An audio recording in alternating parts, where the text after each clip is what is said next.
네, 지난주도 잠깐 말씀드린 것 같이 오늘은 부활에 관한 얘기를 여러분하고 좀 나누어 보려고 합니다. 우리가 교회에서 부활이라는 단어를 수없이 사용합니다. 저도 뭐 마찬가지고요.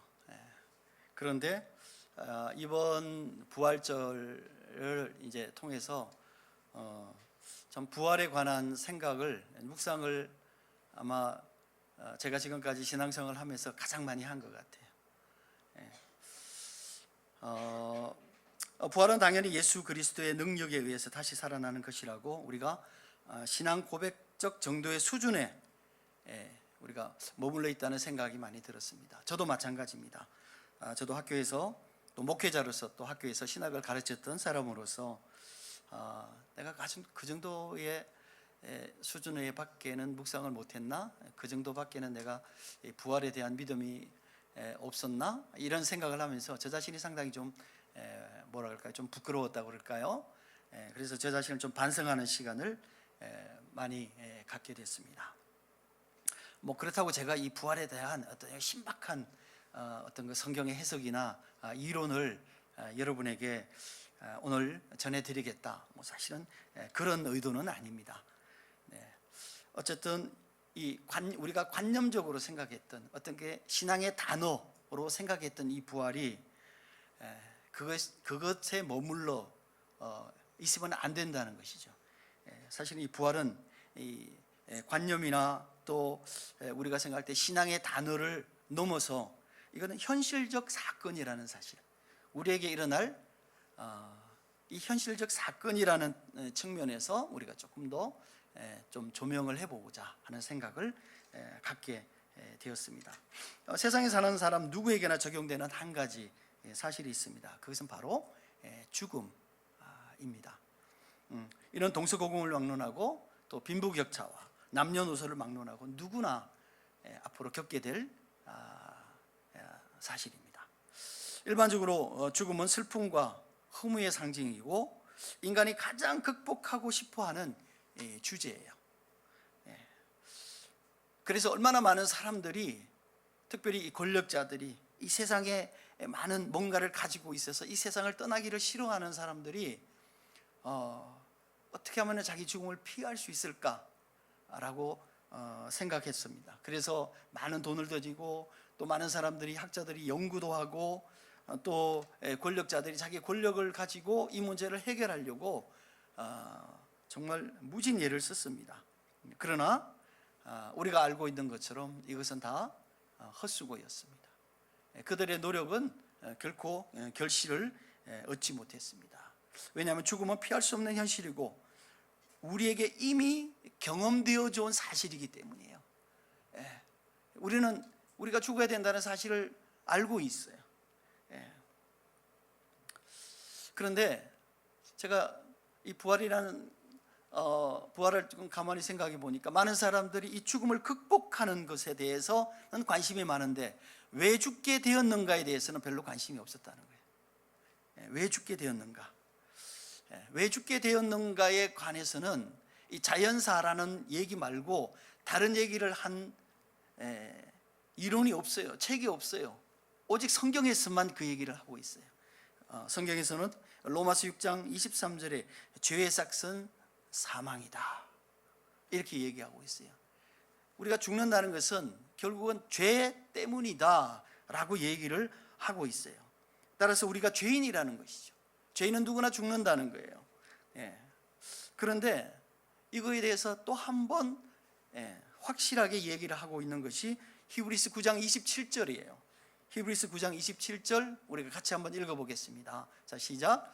한 번 죽는 것은 사람에게 정하신 것이요 그 후에는 심판이 있으리니 이렇게 돼 있어요. 그러니까 우리는 죄인이기 때문에 죽는다는 것을 기정사실화하고 있는 거예요. 자, 그런데 그걸로 끝나는 것이 아니라 그 다음에 뭐가 있냐면은 심판이 있다는 거예요. 우리는 죽음 자체를 두려워하지만 정말로 우리가 두려워해야 될 것은 뭐냐면은 죽음보다도 심판이라는 거예요. 심판이라는 거예요. 따라서 이 공포스러운 이 죽음은 그냥 죽는 것이 아니라 앞으로 심판 앞에 서야 되는 그런 우리의 입장을 지금 얘기하고 있는 거예요. 근데 이것은 뭐냐면은 형벌이라는 거예요. 여러분, 심판이 형벌이다, 이렇게 얘기하고 있다는 거예요. 따라서 이 죽음과 심판은 동일한 사건이다, 이렇게 우리가 얘기할 수 있는 거예요. 그래야지만 이 문제를 우리가 올바로 바라볼 수 있고 이 문제를 올바로 해결할 수 있는 해결점이 생겨난다는 거예요. 따라서 죄인이기 때문에, 우리가 죄를 지어서 죄인이기 때문에 죽는 것이고, 이 죽음은 언제나 심판을 동반하고 있다 하는 이 세 가지 사실을 우리가 명확하게 이해할 때에 부활이란 무엇인가 하는 것들을 올바로 접근할 수 있다라는 사실이에요.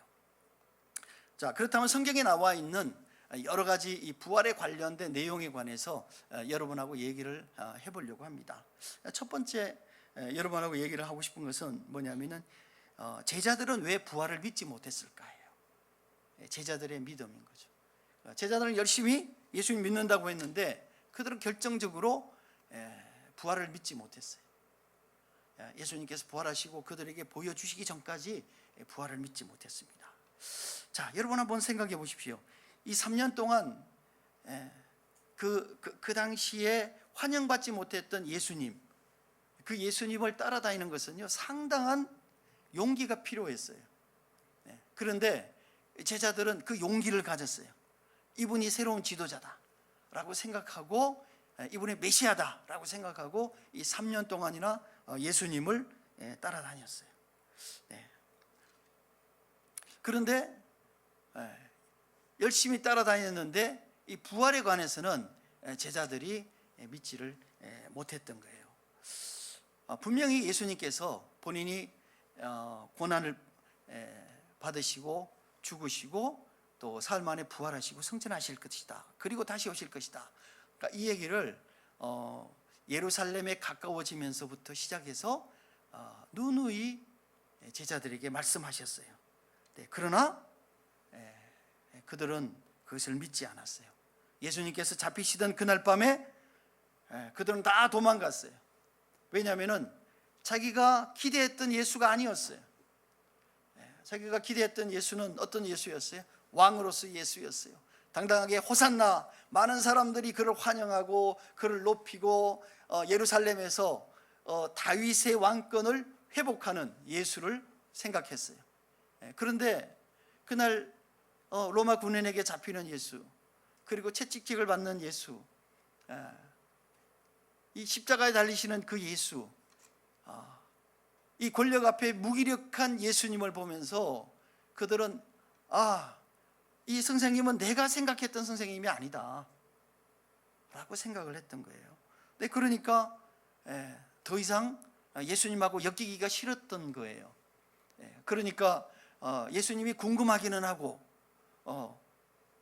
따라 들어갔던 베드로가 3번이나 그 나약한 계집종 앞에서 나는 예수를 모른다, 무슨 소리를 하는 거냐 말이지, 내가 어떻게 예수를 아냐 말이지. 그 사람들이 결정적인, 너 나사렛 사람 아니냐, 갈릴리 사람 아니냐, 그렇게 얘기를 함에도 불구하고 극구 부인했던 이 베드로의 모습을 보면서 그것이 단지 베드로만이 아니라 모든 제자들의 생각이었고 모습이었다 하는 것을 우리가 생각해 볼 수 있습니다. 예수님이 잡히셔서 고난 받으시고 그 다음에 십자가에 못 박히셨을 때 그 자리에 있었던 사람은 단지 요한만이 있었어요. 요한만이 그 자리에 있었어요. 그리고 예수님의 어머니와 다른 마리아들이 그 자리에 있었습니다.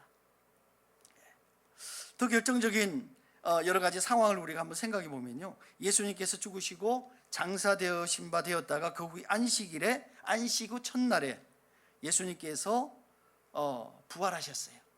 근데 그 예수님을 장사 지내고 난 다음에 너무 궁금한 거예요.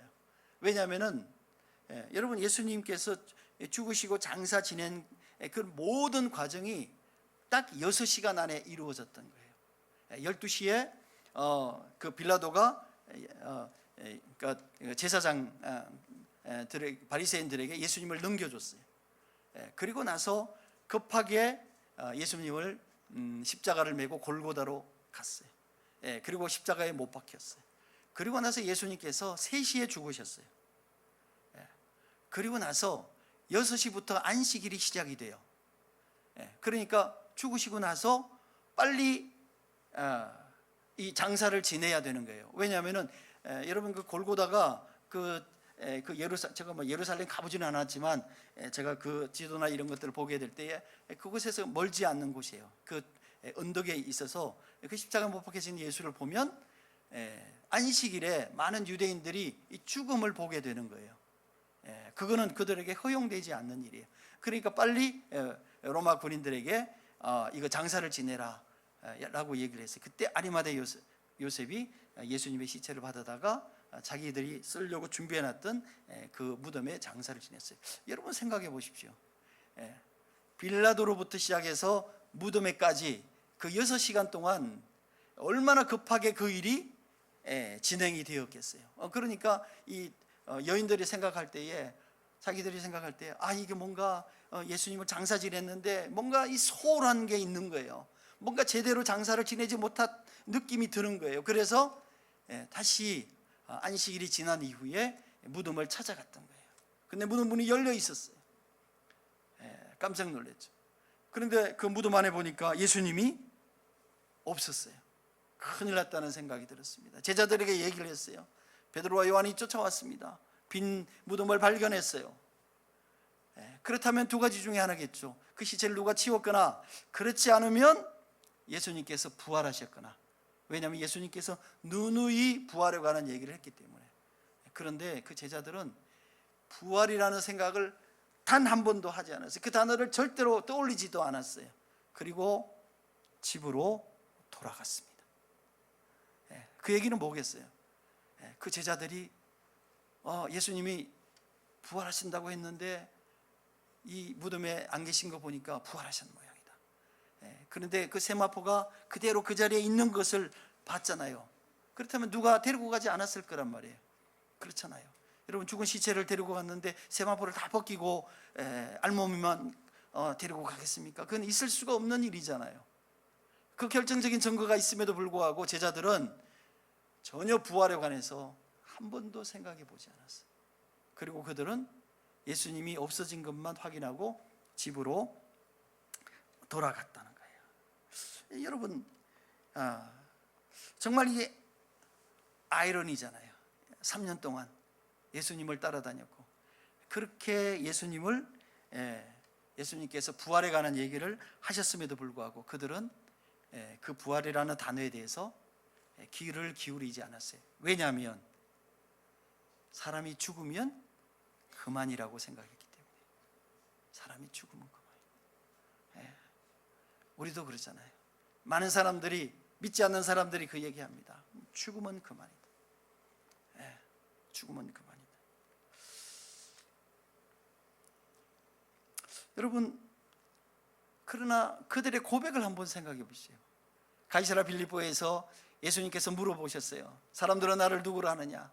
그랬더니 이사야라 그러기도 하고 여러 가지 선지자들의 얘기를 했어요. 그랬더니 예수님께서 너희는 나를 누구라 하느냐? 그랬더니 베드로가 나섰습니다. 주는 그리스도시요 살아계신 하나님의 아들이십니다. 이렇게 고백했어요. 근데 그 부활의 순간에 그 고백은 어디로 갔습니까? 부활의 순간에 그의 고백은 아무런 의미를 갖지 않았다는 거예요. 그들이 고백했던 그 고백은 예수 그리스도가 이 땅의 왕이었을 때에 가능한 고백이었어요. 왕을 기대하는 고백이었어요. 왕을 기대하는 고백이었어요. 혹시 그들에게 부활을 얘기했다면 아마 그것은 그들이 믿는 신앙적 고백으로서의 부활이었을 거예요. 여러분, 이 신앙적 고백으로서의 부활, 이것은요, 이걸로 그치면 그냥 죽음인 거예요. 근데 이 신앙적 고백으로서의 부활이 정말로 참 부활이 되려면은 뭐냐면은 내가 살아있을 때의 부활에 대한 온전한 신뢰를 갖고 살아내는, 그 신앙으로 살아내는 부활이어야지만 실제로 내 안에 부활이 존재한다는 거예요. 따라서 관념적으로나 이성적으로나 이것은 절대로 우리가 부활을 생각할 수도 없고 이해할 수도 없고 믿을 수도 없습니다. 따라서 이 제자들의 신앙은 십자가의 죽음으로 끝나는 거예요. 그 십자가의 죽음은 반드시 부활로 연결되어야만 했어요. 따라서 제자들의 신앙은 무덤에 묻히고 말았어요.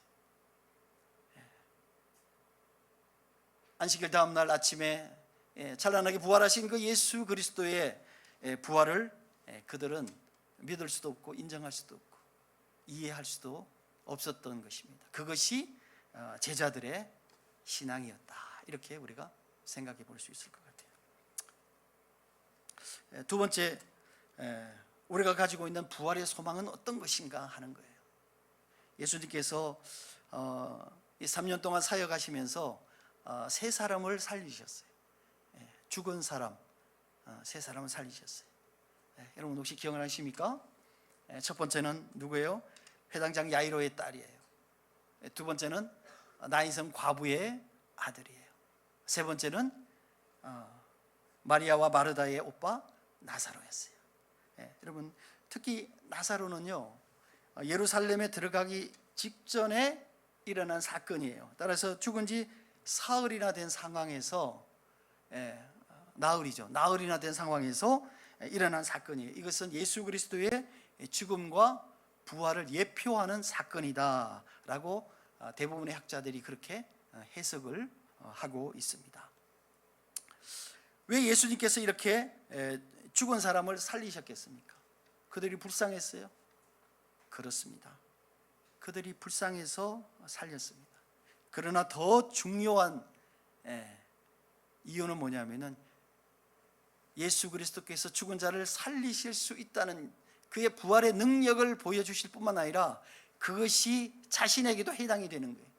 그것을 보여주시기 위해서 자신이 부활하실 것에 대한 예표를 보여주시기 위해서 세 번의 죽은 자를 살리시는 사건이 그 일을 하셨다는 거예요.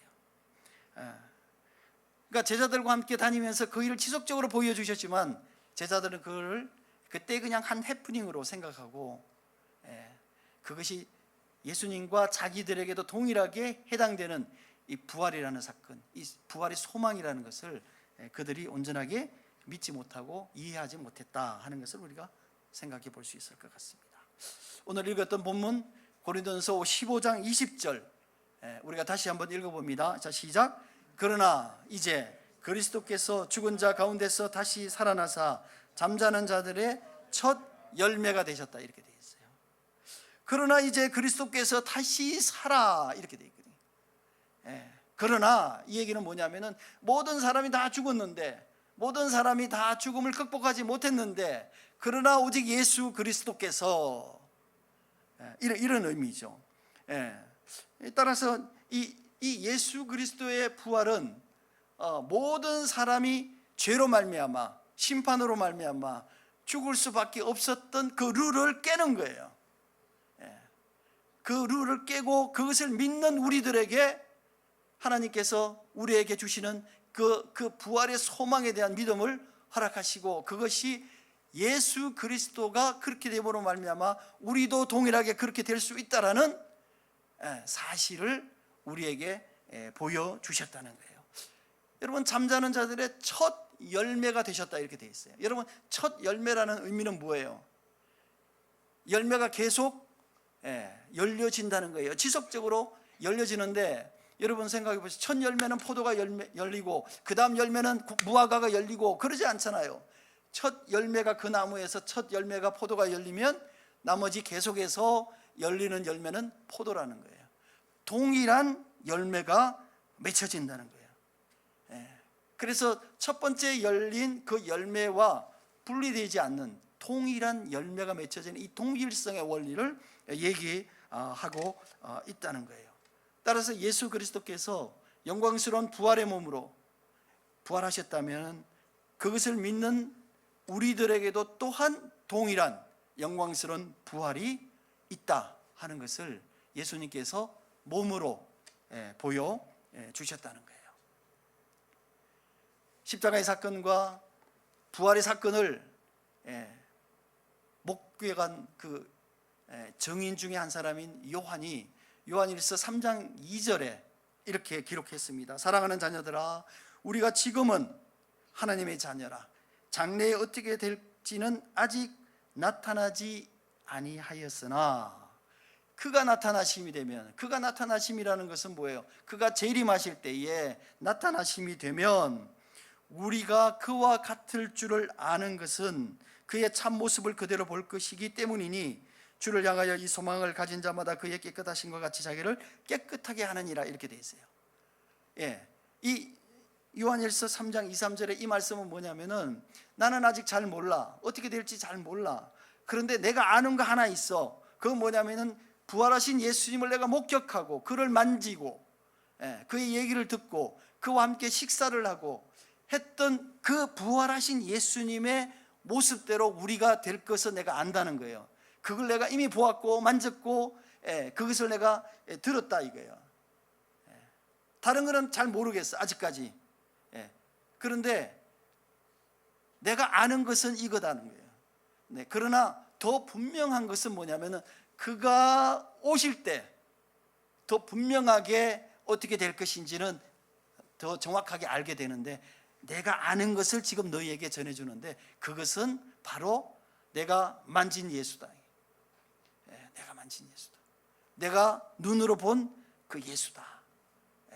이거는 확실하다. 이 얘기를 지금 요한은 요한일서를 통해서 사람들에게 설명하고 있는 거예요.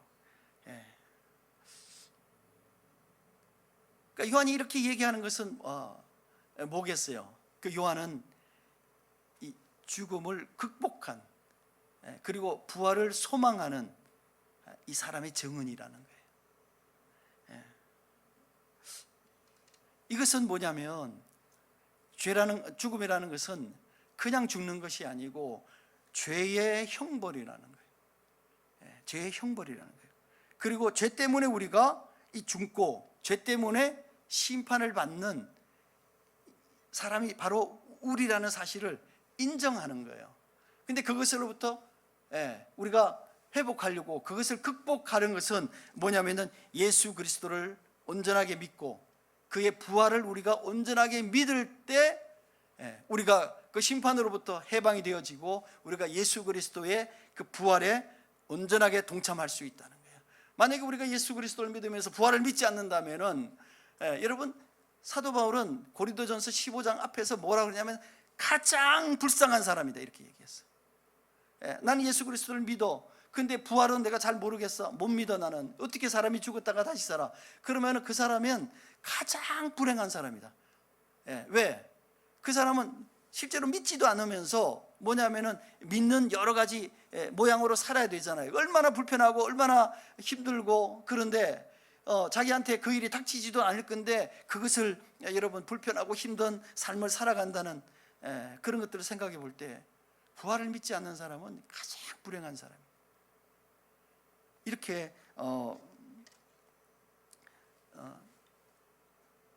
바울은 얘기하고 있다는 거예요. 그래서 고린도전서 5장 15장 20절에 그러나 이제 그리스도께서 죽은 자들 가운데 다시 살아 잠자는 자들의 첫 열매가 되셨다 하는 것을 너희가 믿으라. 믿는 것이 곧 너희의 믿음이고 그것이 너희의 신앙이다 라는 얘기를 하고 있는 것입니다. 세 번째는 이 부활은 단순히 우리가 다시 살아난다는 것만을 얘기하는 것은 아니에요. 이것은 뭐냐면 지금까지 우리가 죽어서 살아나는 것만이 부활이 아니라 지금 우리가 어떤 삶을 살아가느냐 하는 것이 실제로 우리의 삶 가운데서 일어나고는 있는 부활의 능력이다 하는 것을 얘기하고 있습니다. 오늘 우리가 읽은 본문에서 보면 부활이라는 것은 죽음에서 다시 살아나는 정의로는 그렇지만 그것만을 얘기하는 것은 아니라는 거예요. 부활은 오늘날 우리가 살아가는 우리의 삶의 방식의 변화를 요구하고 있어요. 단순히 그것을 믿는 것이 아니라 그거 믿는 사람들은 어떻게 살아야 되는지를 설명하고 있다는 거예요. 물론 믿는다는 것 자체도 가장 중요하죠. 그러나 그 믿음은요 언제나 우리의 삶을 변화시키고 우리의 삶의 변화를 요구하고 있어요. 왜냐하면 우리가 죽음이 정복되었기 때문에 우리는 이 세상의 위협과 고난과 어떤 삶의 형태, 어떤 삶의 환경 가운데서도 우리가 담대하게 그 환경을 마주할 수 있다는 거예요. 그러면서 사도 바울은 고린도전서 15장 58절에 이렇게 마무리를 하고 있어요. 견실하며 흔들리지 말며 항상 주의 일에 더욱 힘쓰는 자들이 되라, 이렇게 얘기하고 있어요. 그러니까 부활신앙이라는 것은 이 현실에 대한 도피가 아닌 이 현실을 내가 그 믿음으로 치열하게 살아가는 이 삶의 모습이 곧 부활을 믿는 사람들의 삶의 모습이다, 이렇게 얘기하시는 거죠. 따라서 우리가 그럼 어떤 삶을 살아야 될 것인가를 예수님께서 성천하시기 직전에 말씀하셨어요. 오늘 우리가 읽었던 본문 마태복음 28장 18절에서 20절 보면 이렇게 되어 있습니다. 예수께서 나와 말씀하여 이르시되 하늘과 땅의 모든 권세를 내게 주셨으니 그러므로 너희는 가서 모든 민족을 제자로 삼아 아버지와 아들과 성령의 이름으로 세례를 베풀고 내가 너희에게 분부한 모든 것을 가르쳐 지키게 하라. 볼지어다 내가 세상 끝날까지 너희와 항상 함께 있으리라 하시니라, 이렇게 되어 있어요. 이 부활의 능력을 가지고 있는 사람이 그것을 내 마음 가운데 간직하는 것이 아니라 그 부활의 능력과 그 믿음을 선포하는 거예요. 그러니까 너희는 가서 모든 족속으로 하여금 모든 민족으로 하여금 제자를 삼아, 이렇게 얘기하고 있는 거죠. 제자를 삼는다는 것은 뭐냐면 그들에게 그 복음을 전하는 거예요. 그리고 그들로 하여금 믿게 만드는 거예요. 믿게 만드는 거예요. 따라서 이것을 우리가 다른 말로는 뭐냐면 The Great Commission이라고 얘기해요. 그것은 뭐냐면 예수님께서 우리에게 명령하신 것 중에서 가장 큰 명령이다 이거예요. 가장 큰 명령. 결국은 그 명령은 결국 뭡니까? 너희가 부활의 소망을 가질 뿐만 아니라 부활의 증인으로서 삶을 살아라, 이런 거예요. 증인으로서의 삶을 살아라, 이런 거죠. 여러분, 이 우리의 믿음의 선배들, 이 선배들이 이 예수님의 이 The Great Commission을 지키기 위해서 자기 목숨을 기꺼이 내놓았어요. 우리가 아직 함께 가보지는 못했지만 이 합정동의 100주년 기념관 그 앞에 많은 무덤들이 있어요. 그 중에서 특별히 외국인의 묘지에 가보면 자신의 그 꽃 같은 인생을 한 번도 들어보지도 못한 조선이라는 나라를 위해서 자기 목숨을 정말 아낌없이 버렸던 수많은 선교사들과 그의 자녀들의 무덤이 거기에 있어요. 거기에는요 당일날 태어나서 당일날 죽은 자녀들도 있어요.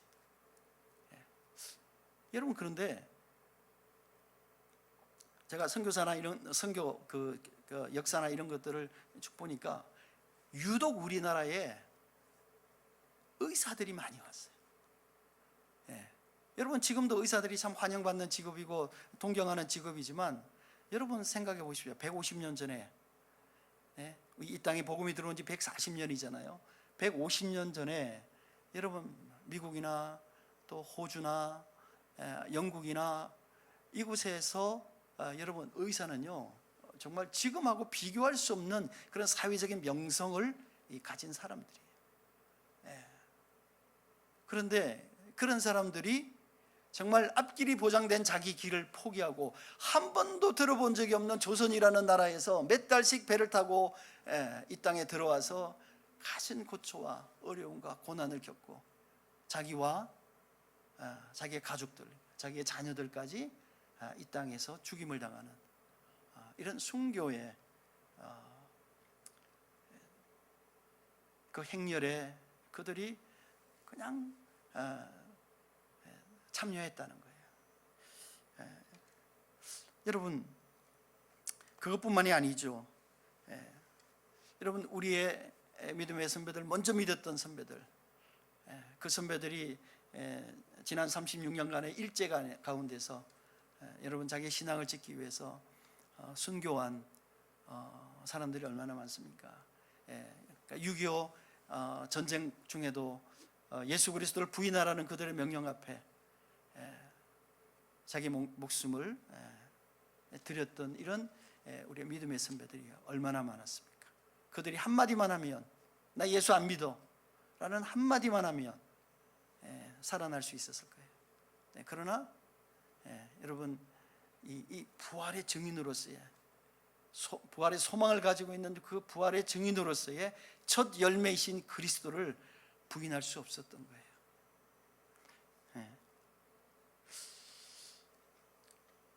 햇빛도 들어오지 않는 이 지하, 이 카타콤이라는 곳에 평생을 살면서 자기 목숨을 담보로 사람들을 위해서 헌신했던 그 믿음의 선배들의 삶을 우리가 생각해 보게 됩니다. 그것 때문에 많은 사람들이 예수를 믿었어요.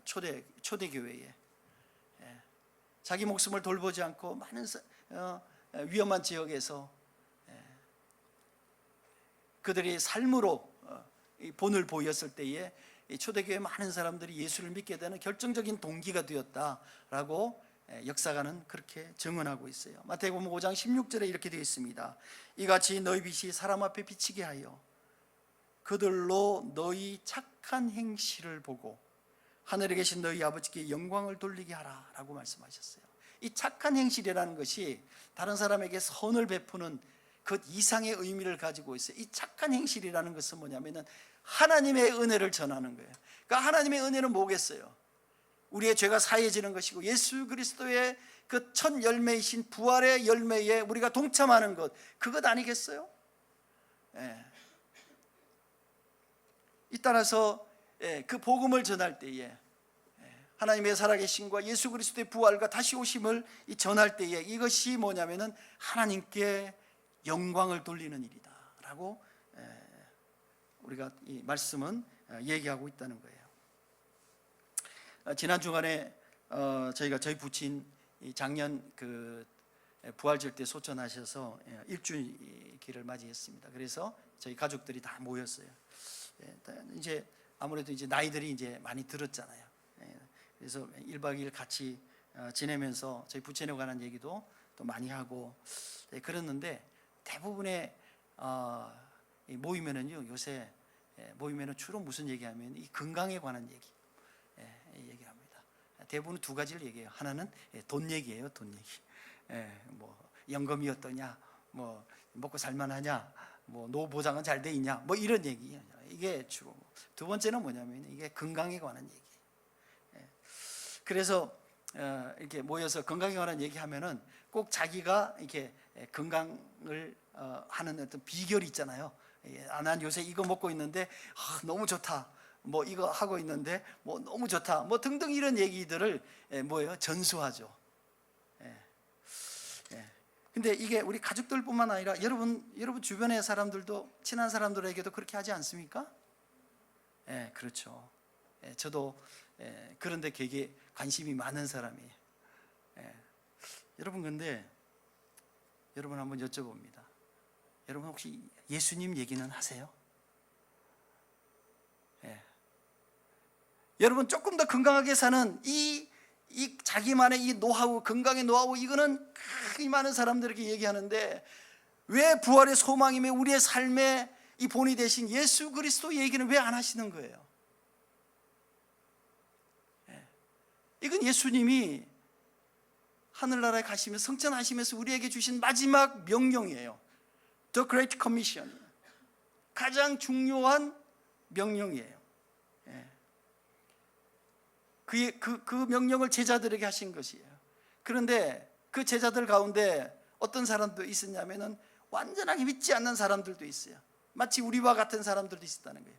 그럼에도 불구하고 그들에게도 동일하게 어떤 명령을 하시냐면은 너희는 가서 모든 족속으로 제자를 삼아 아버지와 아들과 성령의 이름으로 세례를 주고 내가 너희에게 분부한 모든 것을 가르쳐 지키게 하라. 언제까지? 내가 다시 올 때까지. 이렇게 말씀하셨다. 사랑하는 성도 여러분, 부활에 대한 소망과 확신은 예수를 믿고 전하는 자의 내적 증거만은 아니에요. 이 내적 증거가 다른 사람들에게 전해질 때에 이것이 우리의 삶 가운데 내가 그렇게 살고 있다는 것이 정언되어져 지는 거예요. 이것은 누구나 예외 없이 내가 부활에 대한 소망을 갖고 있는 모든 사람에게 해당되어지는 예수 그리스도의 명령이에요. 예수 그리스도의 그 십자가의 보혈과 부활에 대한 소망을 가지고 한 번도 들어본 적이 없는 이 조선을 위해, 복음을 위해서 자신의 피를 뿌린 이 선교사들의 이 신앙, 아까 말씀드렸지만 일제와 공산당의 총뿌리 앞에 절대로 그 사실을 부인할 수 없어서 자기의 죽음을 그대로 받아들였던 우리의 믿음의 선배들의 이 신앙, 이 신앙의 본질이 뭐겠어요? 부활 아니겠어요? 여러분, 지난주에 우리가 묵상했던 이 아브라함이 하나님께서 이삭을 드리라고 얘기했을 때 제단을 쌓아놓고 이삭을 향해서 거침없이 칼을 들여대서 그를 죽이려고 했던 그 아브라함의 신앙, 그 신앙을 히브리서는 이렇게 얘기합니다. 하나님께서 그를 다시 살리실 줄을 믿었다. 그 얘기는 뭐예요? 부활의 신앙이잖아요. 아브라함이 뭘 갖고 있었다는 거예요? 부활의 신앙을 갖고 있었다는 거예요. 우리의 신앙의 본질이 뭐예요? 우리의 신앙의 본질은 부활이에요. 우리의 신앙의 본질은 부활이에요. 그리고 부활을 내가 믿는 자로서 그것을 전하는 거예요. 여러분, 부활절은 1년에 한 번 그냥 지나가는 절기로 우리가 행사로 끝나는 것이 아니에요. 이 부활의 소망은 우리의 삶의 확신이고 죽음 너머에 있는 하나님의 우리를 맞이하시는 은혜와 영광스러운 하나님의 선물이다 하는 것들을 우리가 반드시 우리가 믿고 또 그것을 전해야 될 그런 소명을 우리가 가지고 있다는 거예요. 여러분, 부활절을 맞이해서 우리의 삶 가운데 부활에 대한 내적 확신과 복음 전파에 대한 열정이 다시 회복되어지는 그런 귀한 기회가 되시기를 축원합니다.